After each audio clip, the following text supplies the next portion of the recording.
Welcome to the Doc to Doc podcast. I'm Rob Hoyer, medical oncologist. And my name is Abbas Shafi, gastroenterologist. This is a podcast about lifestyle medicine, disease prevention, and longevity. This podcast is provided for informational purposes only. It is not medical advice. Please consult your physician for personalized therapy and advice. Our goal is to enable individuals to become CEO of their health by managing their diet, exercise, sleep, and stress to prevent common disease. Hi, everyone. Welcome to today's show, where we're going to talk about different diets. Just a quick disclaimer, this is not meant to be an exhaustive list of all diets.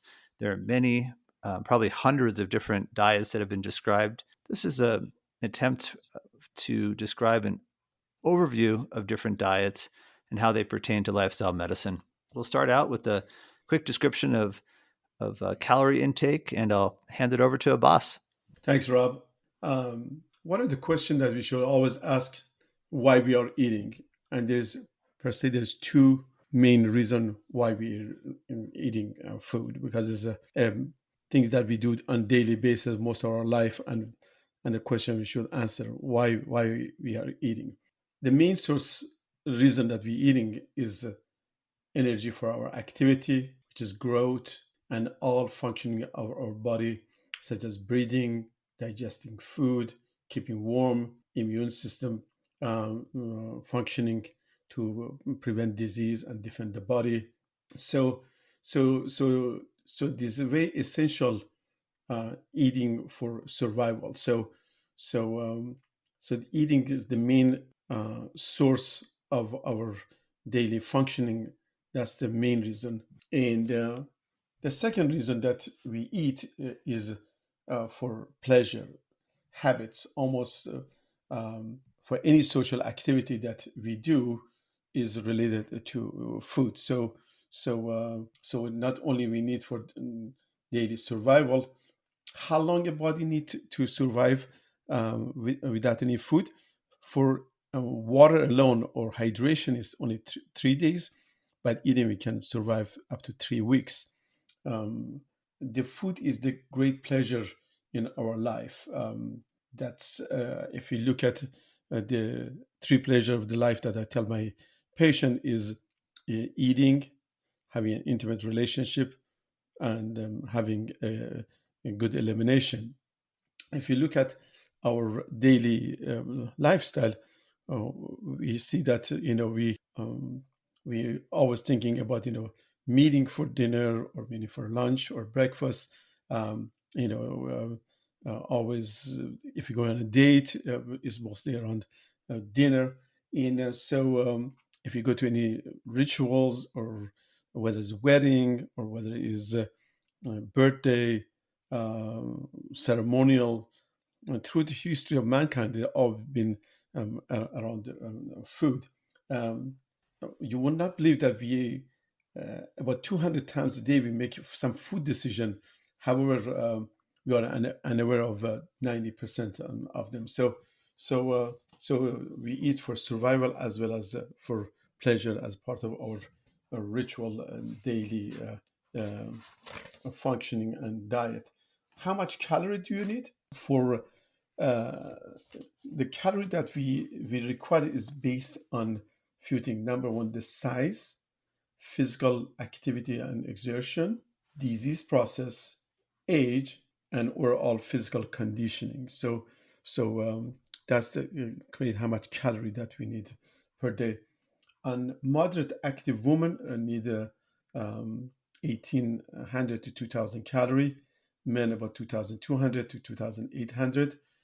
Children, based on their age, is varies from their age as well as gender as well as their activity from 4 to 8, about 1,200 calorie per day. 8 to 14 to 1,800 calorie, again based on race, gender, and activities. So staying alive and being healthy is not the same. For a healthy diet, it is very important that we maintain a good, healthy diet, behavior, rest, as well as great environment. Providing the body with essential nutrition, fluid, macro nutrition as well as macronutrition. The macronutrients such as protein, mineral, macronutrients such as vitamins, as well as adequate fiber, food energy.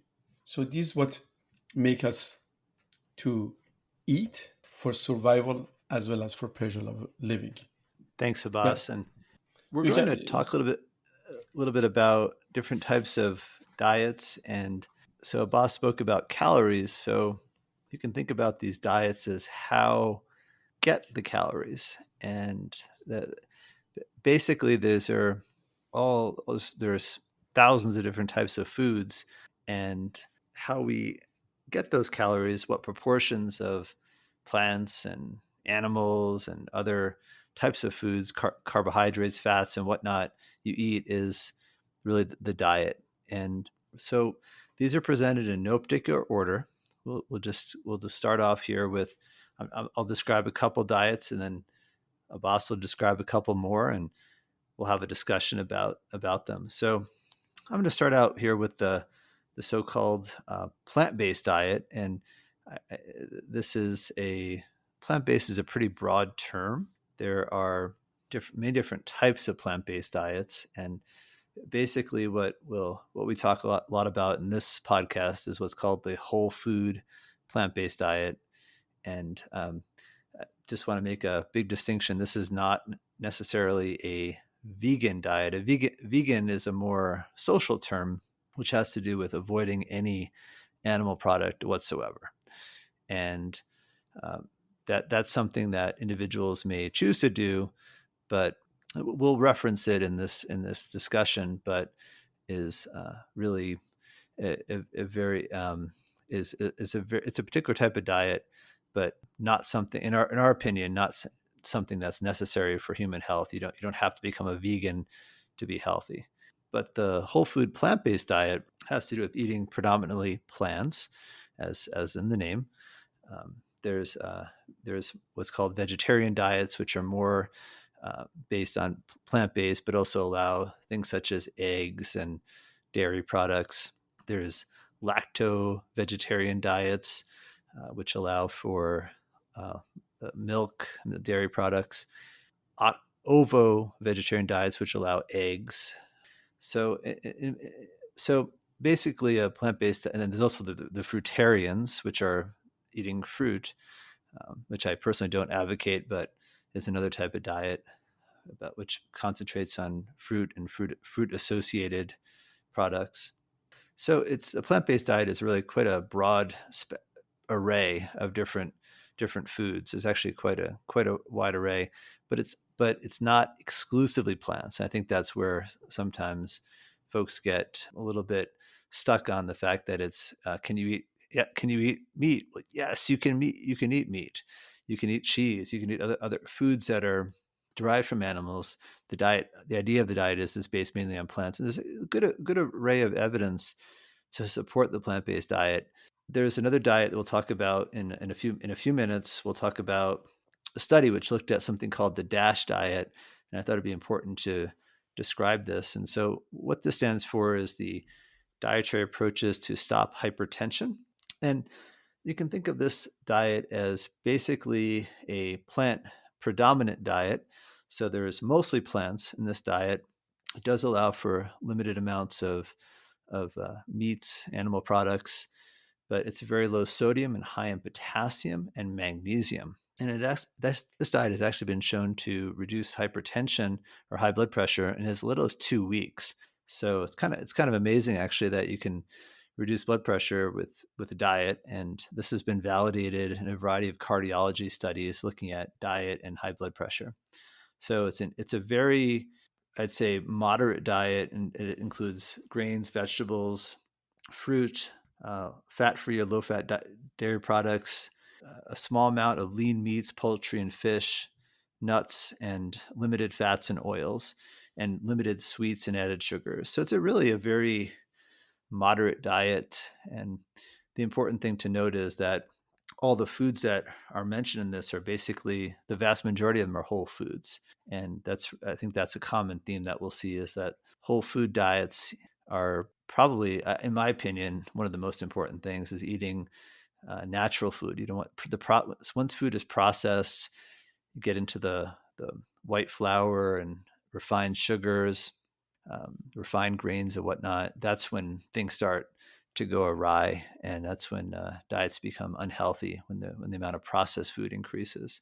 So I'll let Abbas. I'll hand it over to him for a couple more description of a couple other diets that we'll talk about, and then we'll have a conversation. Thanks, Rob. One of the other popular diet these days is ketogenic diet, and that comes in many forms as well. But essentially, all these names make people are more confusing and sometimes give false hope to them. But in general, ketogenic diet is a diet that is high in fat, adequate protein, and low carb. And this comes in many forms, as you probably has many commercials. There's some diet like just Atkins diet, low carb diet, paleo diet, South Beach diet, and these are essentially very similar type of diet that is majority has a high fat content with some variability of the protein and mostly have a low carb. As much as 90% of the calorie of the ketogenic diet comes from fat, and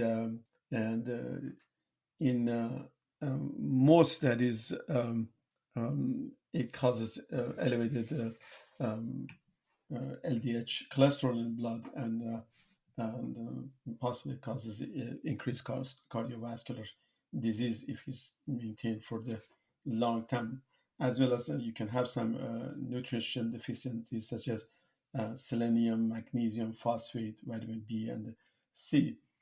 And a few studies show that maybe this helps um, reducing seizure activity in children, but and overall ketogenic diet such that can would causes um, increase in LDL and increase cardiovascular disease. Um, Usually, people have about 165 gram of fat and 40 gram of carb and 75 gram of protein. So this is many patients they love it. I think for short course maybe is okay, but I would not highly recommend it to sustain for a long time. Other diet these days that we see commonly is gluten-free diet. So I want to elaborate a little bit. There's a disease called celiac disease. That is an autoimmune disease. That's when certain individual cannot tolerate gluten in any form. This individual should be truly on gluten-free diet, and they have to watch out for cross-contamination when they go to the restaurants, as when they ingesting gluten can cause an inflammatory response in small intestine and sloughing of the lining of the small intestine called villi, and then consequently not be able to absorb minerals and many nutrients. So these are the people that truly celiac disease and they truly should avoid gluten. And this consists about 1% of American population. However, 25% of population in certain area of the country, they're gluten free, and that's one because of maybe the social pressure, or the other thing is the way the gluten is processed. If you look at how the gluten is processed from starch to eat, that's mostly because of increasing the shelf life as well as um, the fast processing. This may has made the gluten to becomes causing gas and bloat on people with sensitive gut, like people with irritable bowel disease. However, how the way is gluten is prepared is very very important, and how the form of gluten come in. Gluten is predominantly in wheat, barley, and rye, and sometimes in oat. So these, if you go to ancient grains, they're much easily tolerable. And again, a bread like sourdough or the bread has been raised and cooked flat is much tolerable. So, however, if you eat a diet that is very process of gluten, then that can cause symptoms. So be aware of that. And there's also other people that have wheat allergy, which is completely different than celiac and gluten intolerance, and that's an allergy like anything else that if you do, you causes a anaphylaxis or reaction to the wheat. That's a completely different disease than gluten sensitivity and celiac. So these are the common um, confusion we see in our patient.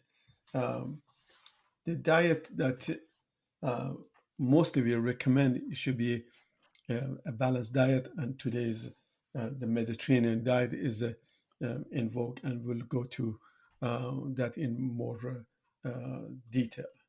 So today we see many patients and many dietitians as well as cardiologists recommend Mediterranean diet. The Mediterranean diet is very confusing for many of my patients as well as for many physicians. What is Mediterranean diet? Um, it's a diet that is uh, rich in colorful vegetables, olive oil, um, aromas, as well as not only uh, rich on those consumption of food and minimal meat. This is not only the diet alone, this is a lifestyle as well as habits and uh, daily living. I want to go a little bit through the history of Mediterranean diet. From the initial Fertile Crescent, which was from banks of the Nile all the way to Mesopotamia, the effect of the diet from Sumerians to Assyrian, Persian, Egyptian, and later on that translated to the Phoenician as well as um, the Greeks, and subsequently to Romans, and then with Arabic and Moorish influence from Middle East, North Africa to Spain and Portugal, and as well as the remaining Mediterranean, such as Sicily. So consequently, this diet has been evolving through the years, and this diet was not uh, a main daily concern um, in Western society until 1950s, when uh, scientists um, they start looking at the lifestyle. What they notice, the people will live in a poor condition in Italy and Mediterranean. They are living much healthier life than the rich people in New York City as well as other cities. So this in 1950s, post World War II, as I mentioned,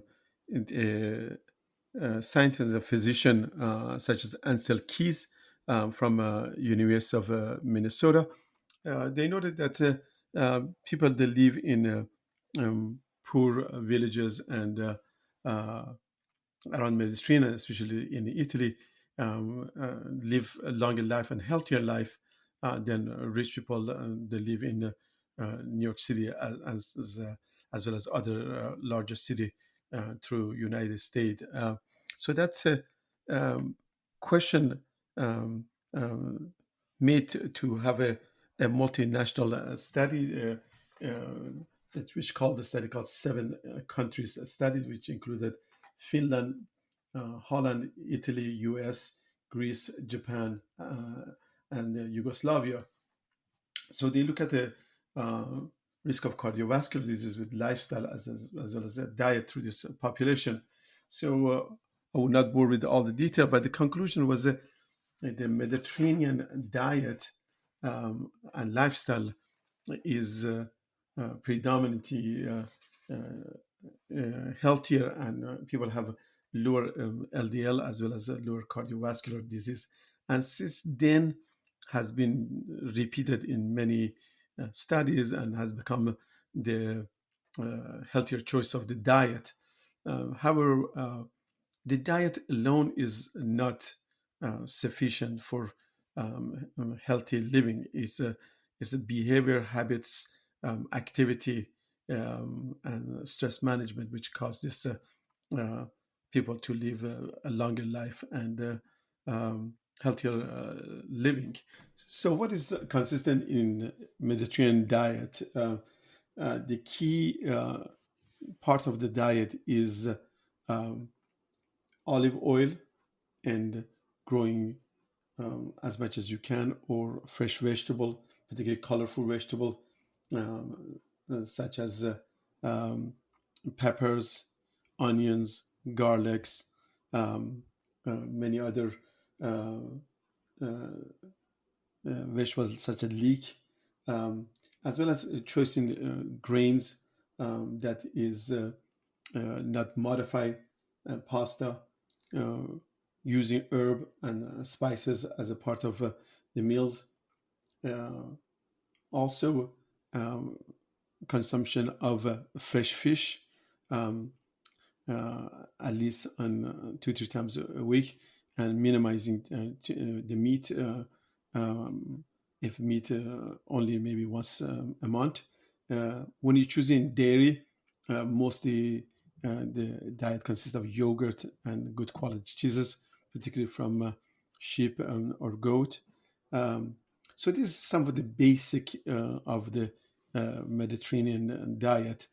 Uh, this diet not available for everybody, but commonly, if you be able to get your fresh produce within 9 months of your living, or have your own vegetable garden, and as well as it is time consuming, but if you put overall daily habit and include with daily exercise, that prevent from many diseases such as cardiovascular disease, stroke, hypertension, cholesterol, diabetes.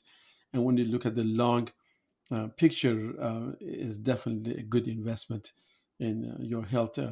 And we can go to more detail of uh, the Mediterranean diet and different version of it.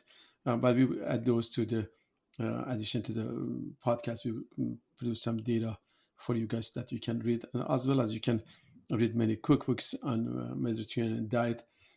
Some people they think eating pizza or meaty sauce or some of the Greek sandwiches, these are Mediterranean. However, these are not typical uh, Mediterranean diet that help with your general health. So you need to be try to eat fresh vegetable, fresh fruits, as well as home cooking meals.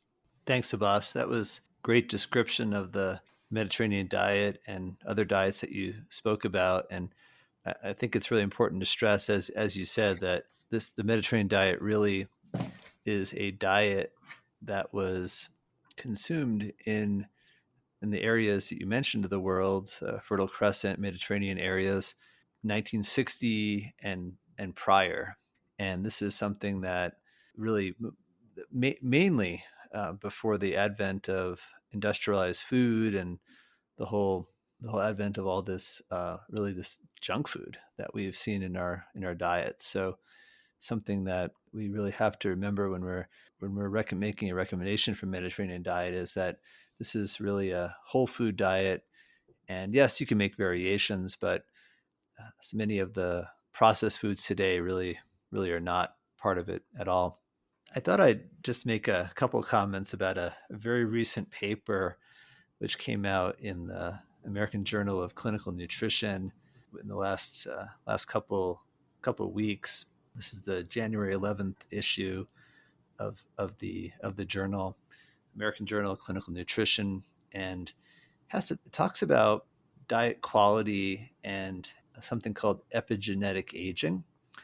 And I thought this was a good time to introduce this concept. What do we mean by epigenetics and what's called epigenetic clocks? And we'll have an episode devoted to this later on. But I thought it was kind of interesting to talk about this in the context of diet. So you have genetics, which is your DNA that you get from your mom and your dad. That's your genetics, and that's something that is that's you're born with and can't change. And there's something called epigenetics, which has to do with the basically the information content inside our cells and the expression of those genes, which genes are turned on, which genes are turned off. And what's been shown is that with lifestyle, with the environment, what we eat, how we live, that can change our gene expression. It's fascinating. And so there is such a thing as called an epigenetic clock that can allow us to actually determine the difference or someone's biological age based on the what's called the methylation pattern of their DNA. And I think this is so cool because it actually it gives us a biomarker to actually study the impact of lifestyle. And we don't have to wait for 10, 20, 30, 40 years to study those impacts. In these situations, it might be 6 months or a year or even potentially less of dietary or other lifestyle changes. And then this can be studied, the epigenetic age can be calculated. And even in the future, this will probably be so inexpensive, you'll be able to do it every day or every week. You can actually calculate your your biological age on a regular basis, even every day, potentially in the future. So this paper looks at diet quality and specifically the diet quality of these individuals in what's called the Framingham Heart Study offspring cohort. So the Framingham study was a huge study back in the I believe it was the 1940s, 1950s, and looked at the cardiovascular risk factors and other risk factors for different diseases. This is how the high blood pressure, high lipids, cholesterol were all determined to be associated with disease. So a very important study, and this is now being the descendants of the Framingham cohort are being now studied as well. It's probably this whole cohort is probably the most studied cohort of any in history.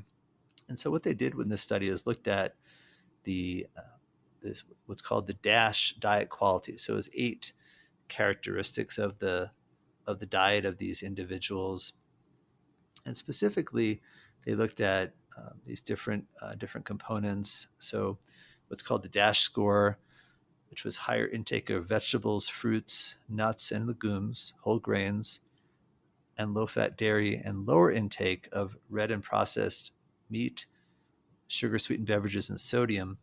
And they actually calculated a score for each of these individuals. And then they ran the what's called these epigenetic clocks. And there's a couple different clocks that they use, but there's one called the Horvath clock that they looked at, and were able actually to determine that the individuals who had the highest score had the slowest rate of aging, and individuals with the lowest score had the highest rate of aging. So I thought this was really interesting. Obviously, there are a lot of limitations to study. The participants filled out surveys to describe what their diet, so that could give some confounding factors. The DASH diet score may not be the ideal scoring system. That'd be a better scoring system that is that would show different results. So there are some limitations here, obviously, but I think it's really interesting, and I wanted to introduce this concept of the epigenetic clock, just because I think it's so important to lifestyle medicine in general that we now have a biomarker, something we can use to study the impact of a lifestyle change. Rob, that was a great discussion. It is wonderful to be able to look at perspective history of the dietary intake as well as the modern technology to be able to see the effect of that in our future. I think with this all the confusion were so many diets and people living different parts of the world and availability of the food. We have to create our own diet. We have to create sit down as we do financial planning or many other important things in our life. We need to also put a healthy uh, scenario for our life, and what we're eating from the time we're born affects our longevity and health. Some of the basic stuff that I highly recommend people to consider for themselves. Something easy can be done. Number one, make sure to drink plenty of water. Number two, avoid uh, sugary sodas and drinks. The diet sodas are worse than even the regular diet. So drink plenty of water. That's a key uh, cleansing of the body and staying healthy. Uh, Other thing that you can incorporate is a daily activity. Whatever is reasonable for you, at least 30 minutes per day, as well as put 30 minutes a day for your mental relaxation, meditation, and other things. Uh, Try to eat at home. Try to choose at least 80% plant-based diet, then supplement with fish, chicken, and avoid red meat, and particularly in processed food. And be thankful to what you have. Have some social gathering, social interaction. That's a big thing of seen in blue zone diet as well as in Mediterranean diet. Is not only the diet is the behavior and well-being and social connection. So then consequently you live longer life with less chronic disease, as well as saves you a lots of doctor's visit and medication. Great comments, Abbas, and I completely agree. I've read a variety of different diet books and articles, and there's a lot of it. It almost kind of feels like dogma about diets, about Mediterranean or plant based or keto. And as an oncologist, we see a lot about different diets, and I get this question a lot about what should I eat, what diet is best for my cancer, and the short answer is we really don't know. Um, the I can say, just as you mentioned, avoiding sugar, processed food is likely. I'm nearly certain is very important. My thought is that with respect to cancer, probably different, just like different diseases respond to different types of treatments, whether that be chemotherapy, immunotherapy, or targeted treatment that we now have for a variety of cancers. Different diseases likely respond differently to diet, and so it's when I'm seeing patients with advanced cancer and or even early stage cancer, we're talking about diet. It really involves finding a diet that is sustainable. And what I mean by that is sustainable for the individual, for sustainable for you, that you can do this for a long period of time. Uh, Doing something for a couple of weeks maybe may have some short term benefits, but really in the long run, what we're talking about here is a, a lifestyle change that's something you can sustain over years, and that's really important. And that's why I'm skeptical about the different elimination diets that diets that eliminate certain certain macro or micronutrients, and there's usually some scientific reason or some reason to do that, but some rationale. But at the same time, you're really depriving yourself of that food. And if you like eating that food, then well, then that's you're kind of out of luck. And if you eat that, you may not be able to follow that diet. And so I, I've become much more moderate in my thought thinking about diet, in that it really has to be something that comes from the individual and something that has to be customized for each person. That's so great. Today we see many people, they go on this cleansing diet and they go on this crush diet and they feel they lost a lot of weight in a matter of a few weeks to months. But unfortunately, many of these things not sustainable, and over 90% they will regain the weight within 1 year. Many studies have shown that. So overall, I think we should look what we can afford, as well as taking sometimes, as we do for our work, for many other things, just invest in our daily life, and uh, in the long term, I think will pay off. Um, uh, Rob, any other comments? No, I think that was thanks for the great discussion, and we'll be back and with our next episode soon. We'd love to do an episode about how to do a Mediterranean diet on a budget. I think that'd be a really fun conversation to have that description and just really some ideas about how to do this in a cost-effective way. Exactly. And the thing is, today we use spices more as a taste, but I like to also have an episode talk about spices as medicine, as preventing chronic illness. So if some of the ancient cultures, they use that as a, not only as a enhancing the taste, is for preventive disease. Thanks everybody again for listening. Please send us your comment, and we'll be glad to answer any of them. If we do not know, we'll try to research for that and give you our honest answer. Thanks, everyone. Thank you.